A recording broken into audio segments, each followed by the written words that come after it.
This is me, Shinkai. Ayan, samahan niyo ako kung saan ako dadalhin ang aking mga paa. Let's go! Yes! Kung saan ako pupunta. Si Shinkai ay napagod sa pagdadrive. So, kailangan muna niyang uminom ng dragon fruit juice. Ayan, nakarating tayo sa palengke. Palengke lang pala ako. Tara!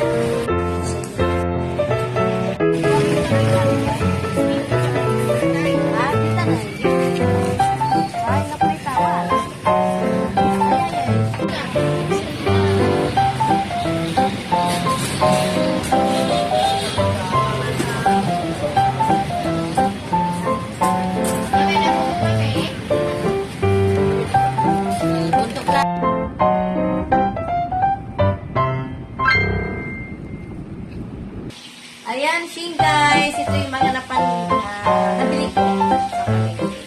Diba? Meron tayong squash, meron tayong upo,